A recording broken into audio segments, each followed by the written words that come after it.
Hi dear friends, welcome back. ഇന്ന് ഞാനൊരു അടിപൊളി ഫ്രൂട്ട് സലാഡിൻ്റെ റെസിപ്പിയുമായിട്ടാണ് വന്നിട്ടുള്ളത്. നല്ല സിമ്പിളാണ് റെഡിയാക്കാൻ, എന്നാലോ നമ്മൾ സാധാരണ കഴിക്കുന്ന ഫ്രൂട്ട് സാലഡിനേക്കാൾ ഒരുപാട് ടേസ്റ്റ് ഉണ്ട് ഇതിന്. അപ്പോൾ ഇതിന് നമുക്ക് കുറച്ച് ഫ്രൂട്ട്സ് വേണം. എന്തായാലും ഞാൻ ഒരു വലിയ പോംഗ്രാനൈറ്റും ഒരു വലിയ ആപ്പിളും ഒരു മാമ്പഴവുമാണ് ചെറുതാക്കി കട്ട് ചെയ്ത് വെച്ചിട്ടുള്ളത്. വേറെ ഏത് ഫ്രൂട്ട്സും എടുക്കാം കേട്ടോ. പിന്നെ നമുക്കിതിൻ്റെ ഒരു മെയിൻ ഇൻഗ്രീഡിയൻ്റ് ആണ് അമുൽ ഫ്രഷ് ക്രീം. സാധാരണ നമ്മൾ ഐസ്ക്രീം മാത്രമാണ് ഫ്രൂട്ട് സാലഡിന് യൂസ് ചെയ്യാറുള്ളത്. ഞാനിപ്പോൾ ഇവിടെ 2 table spoon Amul fresh cream എടുത്തിട്ടുണ്ട്.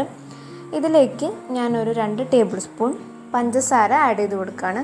പൗഡേർഡ് ഷുഗർ അല്ല കേട്ടോ, സാധാരണ പഞ്ചസാരയാണ് ആഡ് ചെയ്യുന്നത്. ഇത് മെൽറ്റ് ആവുന്നത് വരെ നന്നായിട്ടൊന്ന് അടിച്ചു കൊടുക്കാം. ഇത് ഒരു 5 മിനിറ്റ് ഒന്ന് അടിക്കുന്നത് കൊണ്ട് ആ ക്രീം ചെറുതായിട്ട് ഒന്ന് ചെറിയൊരു സ്റ്റിഫ്നെസ് അതിന് വരും.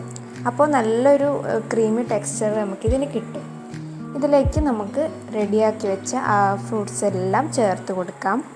ഫ്രൂട്ട്സ് എടുക്കുമ്പോൾ പൈനാപ്പിൾ എടുക്കുന്നവരുണ്ടെങ്കിൽ പൈനാപ്പിൾ എപ്പോഴാണോ നമ്മൾ ഫ്രൂട്ട് സാലഡ് സെർവ് ചെയ്യുന്നത് അതിന് തൊട്ട് മുമ്പ് മാത്രം കട്ട് ചെയ്തെടുക്കാൻ നോക്കുക. വേറെ ഒന്നുമല്ല, പൈനാപ്പിൾ കട്ട് ചെയ്ത് ഒരുപാട് നേരം വെച്ച് കഴിയുമ്പോൾ അതിന് ചെറുതായിട്ടൊരു കയ്പ്പ് വരണ പോലെ ഉണ്ടാവും. അതുകൊണ്ടാണ്. ഇനി ഞാനിതിലേക്ക് ഒരു 4 ടീസ്പൂൺ വാനില ഐസ്ക്രീം ചേർത്ത് കൊടുക്കുകയാണ്. ഇപ്പോൾ വാനില ഐസ്ക്രീമും നമ്മുടെ ഫ്രഷ് ക്രീമും ഏകദേശം ഒരേ ഒരു അളവിൽ തന്നെയാണ് ഞാൻ എടുത്തിട്ടുള്ളത്. മറ്റ് ഫ്ലേവേഴ്സിൻ്റെ ഐസ്ക്രീം എത്രത്തോളം ടേസ്റ്റ് ഉണ്ടാവുമെന്ന് എനിക്കറിയില്ല. സാധാരണ നമുക്ക് ഫ്രൂട്ട് സലാഡ് വാനില ഐസ്ക്രീമാണ് കൂടുതൽ ടേസ്റ്റി ആയിട്ട് തോന്നുക. അപ്പോൾ ഇത് എന്നിട്ട് നന്നായിട്ടൊന്ന് മിക്സ് ചെയ്ത് കഴിഞ്ഞാൽ നമ്മുടെ ഫ്രൂട്ട് സാലഡ് റെഡി ആയിട്ടുണ്ട്.